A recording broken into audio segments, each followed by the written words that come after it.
자, 네, 아시아의 복음화를 위한 기도 바치면서 시작하겠습니다. 성부와 성자와 성령의 이름으로 아멘. 삼위일체 하느님, 감사와 찬미와 흠승을 받으소서. 주님께서는 저희 선조들로 하여금 마음을 다하여 창조주 성부를 공경하고 힘을 다하여 구세주 성자의 복음을 전파하며 생명을 바쳐 성화주 성령의 진리를 실행하여 구원을 얻도록 이끌어 주셨나이다. 저희도 주님의 구원을 전하려 하오니 성교의 열정을 지닌 일꾼들을 보내주시고 건강과 지혜와 언화의 은사를 내리시어 은총으로 모든 어려움과 고통을 극복하고 아시아 민족의 복음화에 헌신하게 하소서. 우리 주 예수 그리스도를 통하여 비나이다. 아멘. 성부와 성자와 성령의 이름으로 시작하겠습니다. 일본의 지도를 보면 이렇게 길다라고 하는 걸 알 수가 있어요. 그러니까 홋카이도에서부터 류큐까지. 근데 초창기 일본에 카톨릭이 들어갔던 단계에 있을 때는 류큐나 홋카이도는 엄밀한 의미에서는 일본의 일부다라고 말할 수는 없지만 그래도 어쨌든 홋카이도까지는 마스마에라 그래갖고 들어가거든요. 그렇기 때문에 이렇게 긴 일본 지도를 떠올리시면 이 큐슈 맨 우리의 기준으로 봤을 때 왼쪽 좌측에서부터 쭉 길게 이동했다라고 보면 되거든요. 근데 길게 이동한 것 중에 또 하나 되게 인상적인 거는 이제 토호쿠 지방이라고 하는 동북 지방이라 그래서 한국으로 치면은 제가 이제 강원도 분들이 되게 불편해하실 소리이긴 하지만 강원도와 좀 비슷한 곳이 동북 지역이에요. 그래서 동북 지역은 조금 약간 편벽한 곳이거든요. 근데 그곳도 굉장히 유의미한 그런 카톨릭의 모습이 보입니다. 그 지역에서도.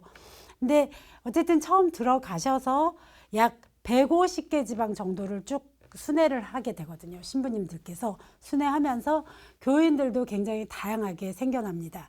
그래서 농민이라든가 초창기에는 서민들이 굉장히 많았고요.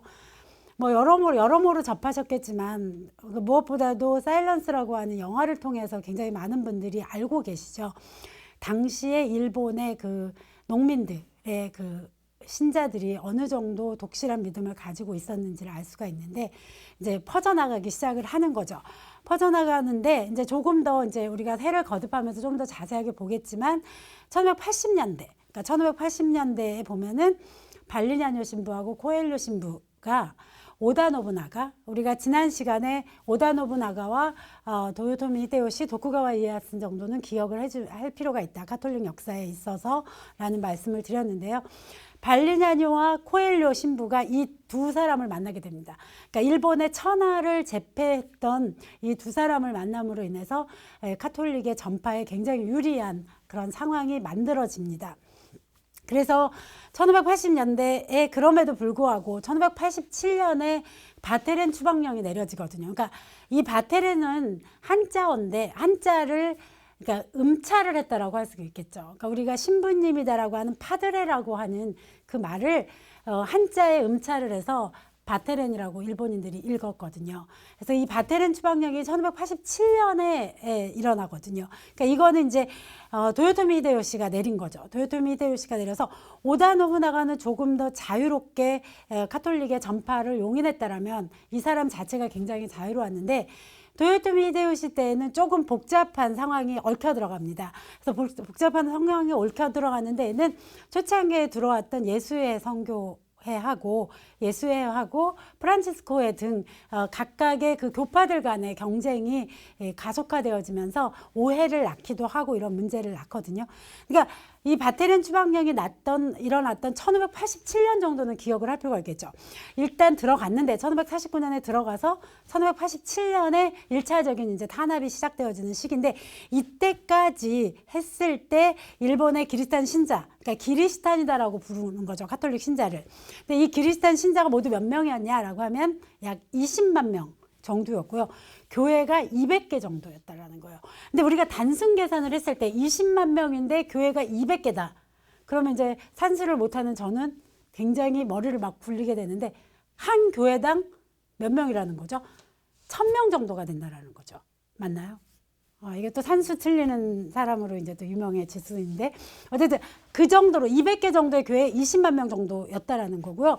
그리고 그 밖에 교회 시설이 22개 정도였었다라고. 그래서 또 다른 기록들도 물론 있긴 해요. 그러니까 발리냐뇨 신부 같은 경우는 일본 순찰기를 그러니까 순찰사로 오셔서 순찰기를 쓰셔갖고 그 순찰기가 그때 당시에 일본의 카톨릭을 전하기 위해서 어떠한 문제들을 안고 있는가라고 하는 기록이거든요. 그래서 이 기록을 거의 다 완역을 제가 했는데, 들여다보면 그 일본 교회에 대한 이해가 굉장히 높다라고 하는 걸 알 수가 있어요. 그러니까 얼마나 탁월한 사람들이 아시아에 카톨릭을 전하러 왔는가라고 하는 걸 엿볼 수가 있는데요. 선교사님의 그 지적 능력이 굉장히 뛰어났구나라고 하는 걸 알 수가 있고, 거기다 이해력이 대단하다 이런 생각이 들어요. 그러니까 이해력이 대단하다는 건 일본의 문화 그대로 봐주는 것. 그러면서 일본 문화가 굉장히 서구 선교사들의 이제 지금도 많은 문제가 제기되어지는 것 중에 하나가 제국주의적인 특성. 그래서 아시아에 굉장히 고도의 문화를 가지고 있었음에도 불구하고 우습게 보는 거죠, 아시아를. 그런데 이 순찰사님 같은 경우는, 발리냐노 순찰사 같은 경우는 이게 단기간에, 그리고 오랜 시간 있지는 않았지만 일본인들의 삶을 들여다보면서 굉장히 높은 수준의 문화를 부과하고 있다라는 거 하고, 그리고 그들의 삶을 들여다보면 어떤 의미에서 이 일본인들 한 사람 한 사람들의 생활이 굉장히 성실하고, 그리고 자존심이 굉장히 강하고, 뭐 이런 식의 묘사들이 있어요. 그래서 차라리 부끄러울 바에는 죽겠다라고 생각을 한다. 그렇기 때문에 그들에게 화를 내서는 안 된다, 이런 얘기들을 그 순찰기 안에서 하세요. 그래서 일본인들에게 다가갈 때 그들이 가장 중요하게 생각하는 건 그런 류의 체면이고, 사람들 앞에서 자기한테 모욕을 준다라고 하는 건 견딜 수 없는 일이다라고 하는 얘기들을 써요. 그래서 절대로 모욕을 주지 않아야 한다라고 하는 거, 그리고 어떤 의미에서는 그들이 가지고 있는 윤리적, 도덕성 이런 것들은 유럽에서는 상상도 없을 만큼 높은 수준에 이르고 있다라고 하는 이야기들도 합니다. 그래서 굉장히 높게 평가했다라는 걸 알 수가 있어요. 발리냐뇨 신부의, 그러니까 선교사님의 그 순찰기를 읽어보면. 근데 그런 기록들이 있습니다. 근데 이 발리냐뇨 신부님의 입장에서는 한 25만 명 정도였다라고 이야기를 하세요. 그러니까 20만 명 정도였다라고 하는 기록도 있고 25만 명이다라고 하는 기록도 있지만, 굉장히 많은 신자들이 일본에 있었다라고 하는 걸 알 수가 있는 거죠. 그래서 이분은 이제 교회가 240개 정도였다라고 해서 한 40개 정도 더 있었다라고 하는 기록을 남기셨어요. 그렇기 때문에 아마 그 언저리에서 생겨났던 것으로 볼 수가 있다. 그래서 이 바티렌 추방령이 내려진 상태에서 상황이 이러했다라고 하는 거는 기억할 필요가 있겠죠. 한 20만 명 정도, 20만에서 25만 정도의 신자가 있었다. 그러니까 즉 선교를 시작해서 한 40년 정도 사이에 굉장히 많은 사람들을 그러니까 복음을 전한 거죠. 복음을 전해서 선교가 굉장히 비교적 성공적으로 이루어지고 있었던 시기다, 이렇게 말을 할 수가 있습니다. 그러면서 이제 아까도 말씀드렸던 것처럼 1587년에 이 바티렌 추방령이 내려지게 된 데에는 스페인의 프란치스코 해가 굉장히 영향을 많이 미치거든요. 그래서 1599년에 이제 프란치스코 해가 에도에 작은 교회를 만들면서 이제 들어오게 됩니다. 그래서 각각의 이 수도회 간에 이제 여러 가지 문제들이 생겨나기도 하거든요. 근데 생겨나기도 하지만 이것이 이제 굉장히 프란치스코 해 같은 경우가 굉장히 공격적인 선교를 했어요. 그런데 반면에 이제 예수회는 얘기했던 것처럼 전통 자체가 약간 적응주의적인 성격을 굉장히 많이 띠는 것 같아요. 이게 이제 이후로도 두고두고 얘기되는 게, 이제 마테오 리치, 중국으로 들어가서 선교에 굉장히 성공적인 사례가 되는 마테오 리치 신부님 같은 경우가 대단히 많은 영향을 받고, 그래서 중국 선교에 적응주의 노선을 취했다라고 하는 이야기는 지금도 많이 하죠. 그래서 이제 이런 부분들이 굉장히 중요한 건, 우리가 카톨릭을 전할 때, 그러니까 우리가 복음을 전하거나 선교를 할 때, 복음을 전할 때 우리가 어떠한 자세를 취해야 하는가라고 하는 걸 고민할 때 굉장히 중요하죠. 물론 가깝게 우리가 사는 모습을 옆에서 지켜본 이웃들이 감화돼서 카톨릭 신자가 되는 경우가 되게 많죠. 일반적으로는. 그러니까 카톨릭 신자들이 사는 모습이 보기 좋더라라고 하는 게 저는 굉장히 많은 평가다라고 생각하거든요. 많은 사람들이 내가 그래도 성당에 가서 세례를 받아볼까? 라고 하고 맘먹는 데는 우리 이웃에 계신 카톨릭 신자분들이시다. 그런데 그분들의 태도에 저는 이 적응주의가 녹아있다라는 생각을 굉장히 많이 하거든요. 여기서 적응주의는 서구에서 서양의 선교사들이 아시아에 와서 전한다라고 하는 것뿐만이 아니라 우리는 어차피 선교를 한다라고 하는 것, 복음을 전한다라고 하는 것, 복음을 알지 못하는 사람한테 다가가는 거거든요. 그러니까 알고 있는 사람이 그것을 아직 다 예수님을 알고 있지 않은 사람한테 그걸 전할 때는 그 사람의 입장에서 다가가는 거. 그래서 왜 이렇게 우리는 예수님을 알아야 하고 우리의 삶이 예수님을 알므로 인해서 얼마나 좋아지는가라고 하는 얘기를 하는 것도 적응주의라고 전 생각하거든요. 그것이 바로 그 일본에 처음에 오셨던 하베르 신부님 이하 계속적인 일본 교회의 선교사님들의 전통이었던 거죠. 그래서 이제 이거를 우리가 일상생활 속에서 어떻게 적용할 것이냐라고 하는 고민이 바로 일본 교회사를 우리가 함께 생각해보고 공부하고 듣고 하는 저는 이유이다라고 생각하거든요. 그래서 이제 어쨌든 프란치스코에서 들어와서 에도라고 하면은 지금의 이제 그 도쿄죠. 그러니까 에도는 우리는 보통 에도 스시로 많이 알고 있죠. 에도 스시가 굉장히 유명해서 스시로 말고 많이 알고 있지만 여기 에도라고 하는 곳에 이제 교회를 세우고 하면서 각각의 수도회가 들어오면서 이제 많은 영향력을 미치게 된다.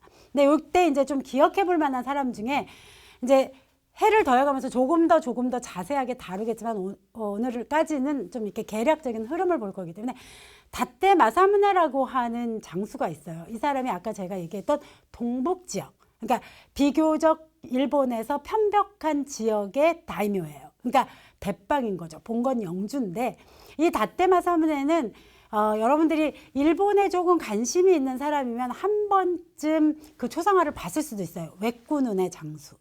근데 굉장히 정치적으로 노련했던 것 같아요. 근데 이 사람이 5살 때 천연두를 앓으면서 눈을 하나 실명을 하게 돼요. 그런데 이 천연두를 실명한 이 아들을 엄마가 굉장히 거부 반응을 가지고 대했던 것 같아요. 그래서 엄마가 그 동생을 굉장히 예뻐하고 이 마사무네를 이렇게 멀리 했대요. 그러니까 이게 이제 어린 나이에 이 친구한테는 이제 트라우마가 된 거겠죠. 이 친구. 다떼 마사무네한테는 굉장히 트라우마가 됐고, 그래서 결국은 이제 엄마 내쫓고 동생 죽이고 이러면서 이제 그 영주 자리를 꿰차거든요.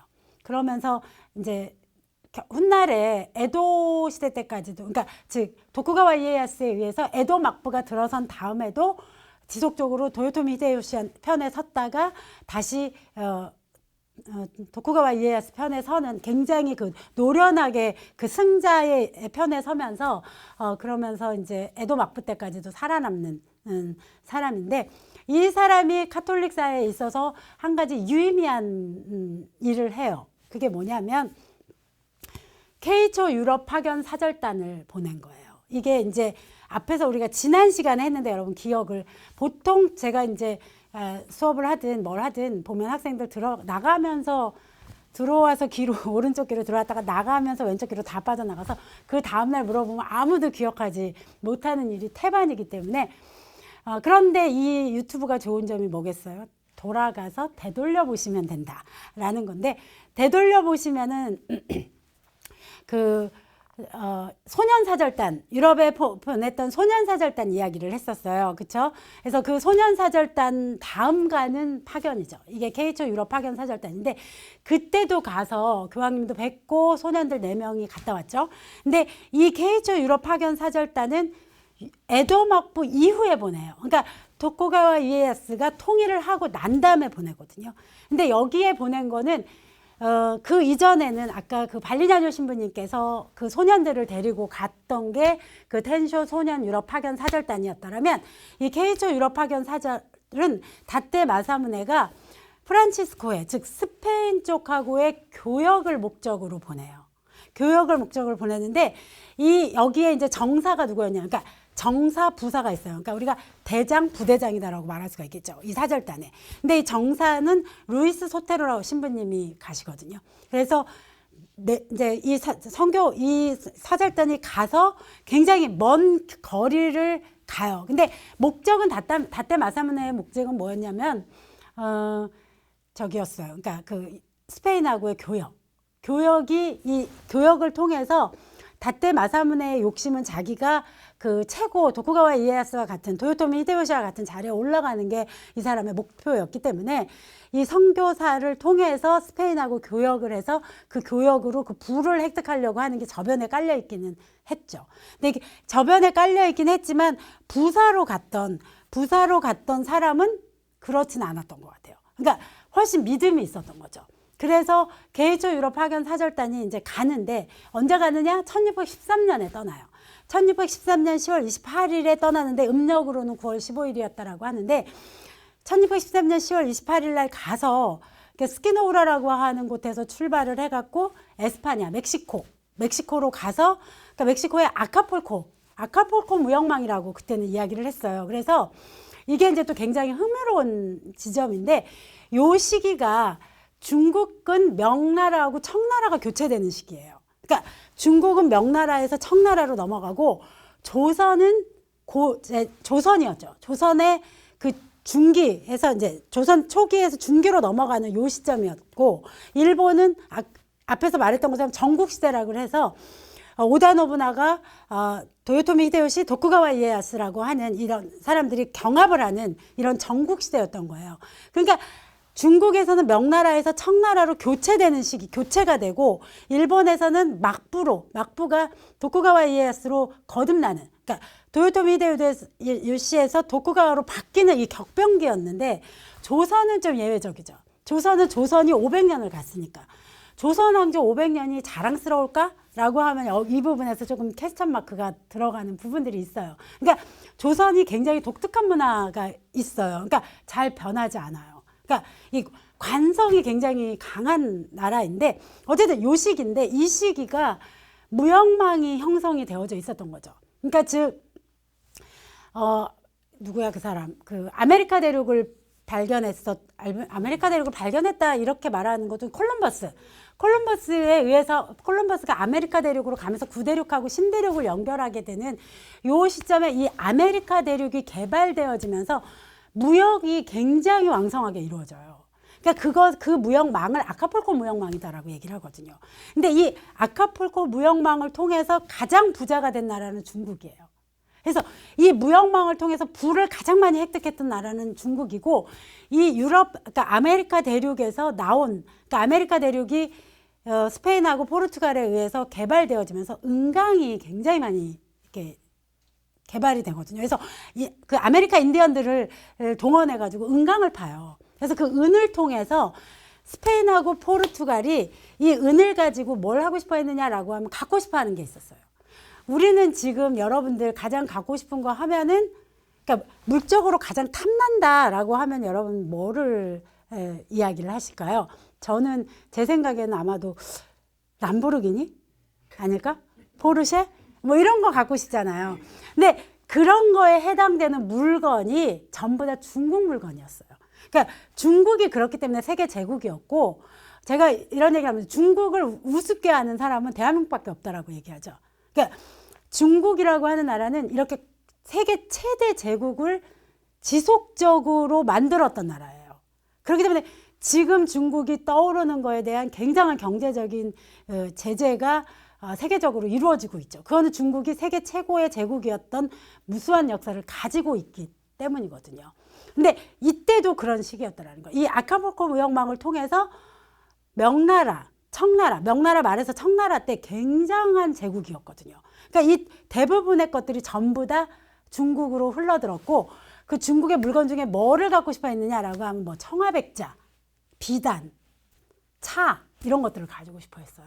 그렇기 때문에 특히나 청화백자는 그때 당시 서유럽의 그 화가들 그림 속에 굉장히 많이 나와요.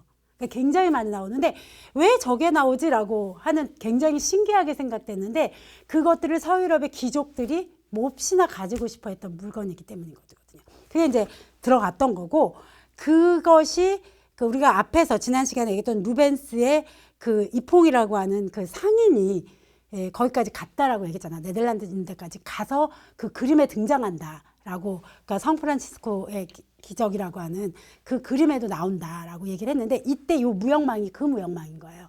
근데 이 무역망에서 중국이 그런 영향력을 가지고 있었는데, 이 무역망이 바로 그 회로인 거죠. 루트인 거죠. 그래서 이 루트를 통해서 갔다라는 거예요. 이 K초 유럽 파견 사절단이. 그래서 어쨌든 뭐 페라클루스, 에스파냐, 로마까지 가서 교황까지 전부 다 아련하고 와요. 그래서 실제로 이 사람들이 원했던 그 무역 허가서를 얻는 것까지 성공을 해요. 그러니까 성공을 해서 돌아옵니다.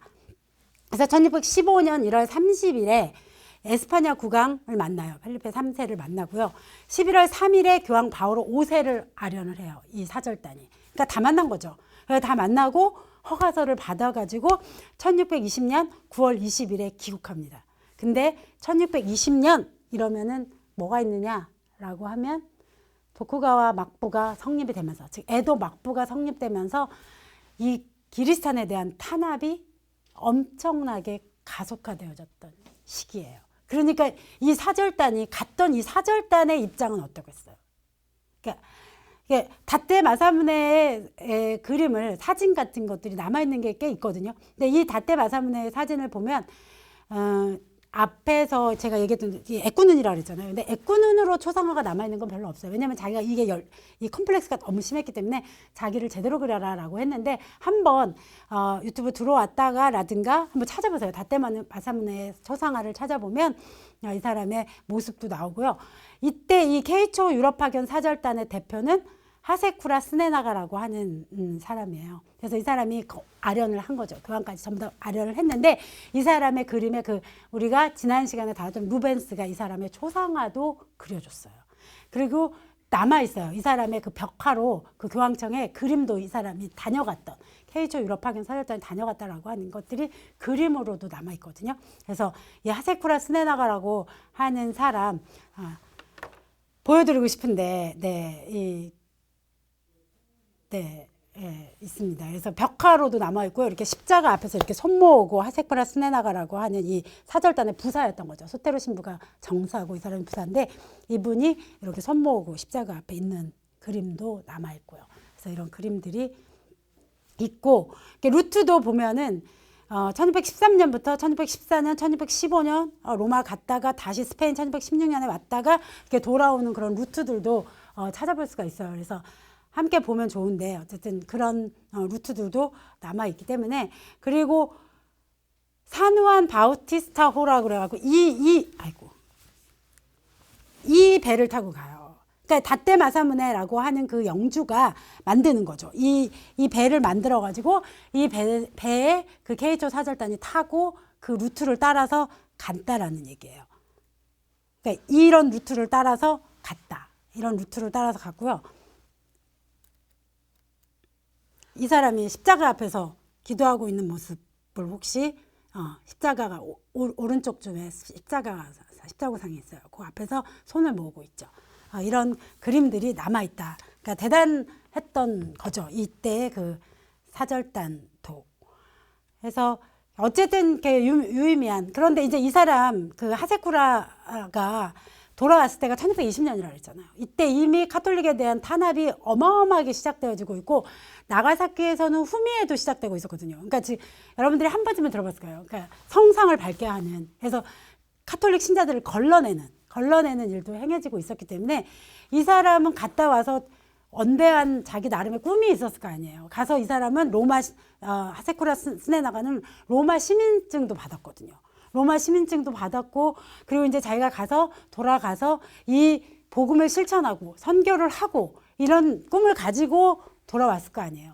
근데 탄압이 너무나 엄청나고, 다떼 마사무네는 제가 아까 얘기했잖아요. 정치적으로 이 갈아타기에 굉장히 능숙했다고. 그러니까 당연히 버렸겠죠. 버리고 그렇게 되니까 배교하고 이렇게 되니까 이 사람이 어떻게 되겠어요? 박줬던 게 지붕 쳐다봤다라고 해야 되나? 뭐가 됐다라고 해야 될까요? 그래서 시리에 절어서 되게 고통스러워 하다가 2년 후에 귀국한 지 2년 후에 죽고, 아들도 이 박해 속에서 죽어요. 그러니까 이게 참 굉장히 역사가 참 그래요. 매 순간 무엇을 선택한다라고 하는 것이 꼭 본인의 뜻대로 이루어지는 않지만 어쨌든 이 역사는 남은 거죠. 이 사람이 하세쿠라 스네나가라고 하는 사람이 그 먼 길을 가서 교황을 만나고 그래서 그 서유럽에 미친 영향과 일본인들에게 이것이 가톨릭의 역사로 남았기 때문에 다른 의미에서의 영향력은 가지고 있다라고 말을 할 수 있겠죠. 하지만 본인의 뜻대로는 이루어지지 않죠. 그러니까 본인의 뜻대로는 우리가 다 경험들이 있지 않아요. 내가 이렇게 되리라. 나는 이렇게 만들 거다. 라고 하는 대로 이루어지지 않죠. 하느님 뜻대로 이루어지죠. 그래서 이분이 조금 더 이것도 하느님 뜻이다라고 생각을 했더라면 조금 다른 삶을 살았을까 뭐 이런 고민들도 하게 하는 부분이지만 어쨌든 이런 일들도 있었고요. 그래서 이제 1602년에 도미니코회가 들어왔고 아우구스티노회도 들어오고 제가 아까 얘기했던 것처럼 쭉쭉쭉쭉 1600년에 들어와서 활동을 하는데 1603년에 에도막보가 들어서거든요. 1603년에 에도막보가 들어서서 1614년에 금교령을 내려요. 그러니까 1620년에 돌아왔다라고 그랬잖아요. 1620년에 돌아왔는데 이미 그때는 모든 교회가 전부 다 파괴되거든요. 그러니까 모든 교회가 파괴되어지고 남아있지를 않은 상태였기 때문에 이 하세쿠라라고 하는 사람이 어떤 마음이었을지 사실은 헤아리기가 쉽지 않죠. 차마 헤아릴 수가 없는데 요때 금교령이 있었던 요 시기에 신자 수는 얼마까지 늘어났느냐라고 하면 37만 명까지 늘어났다라 그래요. 그러니까 이 숫자가 지금 일본의 신자가 50만이 안 되거든요. 그러니까는 인구는 10배가 늘었는데 교인 수는 별로 달라지지 않았다라고 하는 일본 교회의 현실을 알 수가 있는 거죠. 쉬었다가 갈까요?